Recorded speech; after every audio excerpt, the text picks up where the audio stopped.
ಸ್ನೇಹಿತರೆ, ಕೃಷಿ ಭಾರತೀಯ ಸಂಸ್ಕೃತಿ ಯೂಟ್ಯೂಬ್ ಚಾನಲ್ಗೆ ತಮಗೆಲ್ಲ ಆತ್ಮೀಯವಾದ ಸ್ವಾಗತ ಸುಸ್ವಾಗತ.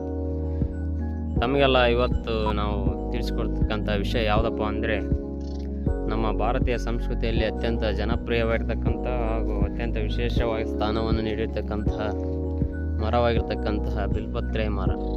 ಈ ಬಿಲ್ಪತ್ರೆ ಮರ ನಾನಾ ರೀತಿಯಲ್ಲಿ ಉಪಯೋಗ ಆಗ್ತದೆ ಮತ್ತು ಪ್ರಾಣಿ ಪಕ್ಷಿಗಳಿಗೆ ಸಹ ಒಂದು ಉತ್ತಮವಾಗಿರ್ತಕ್ಕಂಥ ಆಹಾರ ಸಹ ಆಗ್ತದೆ ಪಕ್ಷಿಗಳಿಗೆ. ಹಾಗೂ ಇದನ್ನು ನಮ್ಮ ಹಿಂದೂ ಪರಂಪರೆಯಲ್ಲಿ ಎಲ್ಲ ದೇವರುಗಳ ಪೂಜೆ ಮಾಡಲಿಕ್ಕೆ ಬಳಸ್ತಾ ಇದ್ದಾರೆ. ಅದರಲ್ಲಿ ಮುಖ್ಯವಾದ ಕಾರಣ ಏನಂದರೆ, ಆರೋಗ್ಯಕ್ಕೆ ತುಂಬ ಉತ್ತಮವಾಗಿರ್ತಕ್ಕಂಥ ಔಷಧಿಯಾಗಿ ಸಹ ಕೆಲಸ ಮಾಡುತ್ತದೆ. ಇದನ್ನು ಎಲೆಯನ್ನು ಕಿತ್ತ ಮೇಲೆ ಸಹ ಅದು 6 ತಾಸುಗಳ ಕಾಲ ಒಂದು ಆಮ್ಲಜನಕವನ್ನು ಬಿಡುಗಡೆ ಮಾಡ್ತಕ್ಕಂಥ ಕೆಲಸವನ್ನು ಸಹ ಮಾಡುತ್ತದೆ. ಹಾಗಾಗಿ ದೇವಸ್ಥಾನಗಳಲ್ಲಿ ಹೆಚ್ಚಿನ ಪ್ರಮಾಣದಲ್ಲಿ ಇದರ ಬಳಕೆಯನ್ನು ಮಾಡ್ತಾರೆ. ಹಾಗೂ ಮಾನವನ ಆರೋಗ್ಯಕ್ಕೆ ಉತ್ತಮವಾಗಿರ್ತಕ್ಕಂಥ ವೈರಸ್ ನಿವಾರಕ ಸಹ ಔಷಧಿಯಾಗಿ ಕೆಲಸ ಮಾಡ್ತದೆ.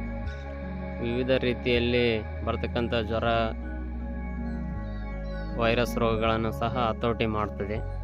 ಇದರ ಕಷಾಯ ಕುಡಿಯೋದ್ರಿಂದ ಮನುಷ್ಯನಿಗೆ ಸಾಕಷ್ಟು ಎನರ್ಜಿ ಸಹ ಬರ್ತದೆ. ಮತ್ತು ಇದರ ಬಿಲ್ಪತ್ರೆ ಹಣ್ಣುಗಳಿಂದ ಮಾಡ್ತಕ್ಕಂಥ ಬಿಲ್ವ ರಸಾಯನ ಅಥವಾ ಬಿಲ್ವ ಜ್ಯೂಸನ್ನು ಕುಡಿದ್ರೆ ನಮಗೆ ಒಂದು ಎನರ್ಜಿ ಡ್ರಿಂಕ್ ಸಹ ಆಗುತ್ತದೆ.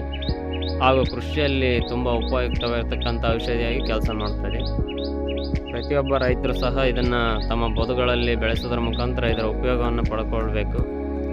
ಈ ಬಿಲ್ವ ಗಿಡಗಳ ತಪ್ಪಲಿನ ರಸಾಯನವನ್ನು ಮಾಡಿ ಪ್ರತಿ ಕ್ಯಾನಿಗೆ 1 ಲೀಟರ್ ಹೊಡೆಯೋದ್ರಿಂದ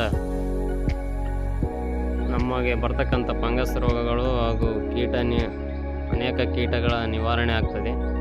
ಹಾಗೂ ಇದರ ಬಿಲ್ವ ರಸಾಯನ ಅಥವಾ ಬಿಲ್ವಗಳ ಕಾಯಿಗಳು ಬಿಟ್ಟ ನಂತರ ಅವುಗಳನ್ನು ಜಜ್ಜಿ ಸಮ ಪ್ರಮಾಣದಲ್ಲಿ ಬೆಲ್ಲವನ್ನು ಬೆರೆಸಿ ಒಂದು 10 ದಿನಗಳ ನಂತರ ತುಂಬಿಟ್ಟು ನಂತರದಲ್ಲಿ ಅದನ್ನು ಪ್ರತಿ ಲೀಟರ್ ನೀರಿಗೆ 10 ml ಹಾಕಿ ಸ್ಪ್ರೇ ಮಾಡೋದ್ರಿಂದ ನಮ್ಮ ಗ್ರೋತ್ ಪ್ರಮೋಟರ್ ಕೆಲಸ ಸಹ ಮಾಡ್ತದೆ, ಉತ್ತಮವಾಗಿ ಮಾಡ್ತದೆ. ಪ್ರತಿಯೊಬ್ಬ ಸ್ನೇಹಿತರು ಹಾಗೂ ರೈತರು ಇದರ ಬಳಕೆಯನ್ನು ಮಾಡಿಕೊಂಡು ಇದು ಯಾವುದೇ ಥರದ ನೀರನ್ನು ಬೇಡೋದಿಲ್ಲ ಹಾಗೂ ಪೂರ್ಣ ಪ್ರಮಾಣದಲ್ಲಿ ಬೇಸಿಗೆಯಲ್ಲಿ ಸಹ ನಳನಳಿಸ್ತದೆ.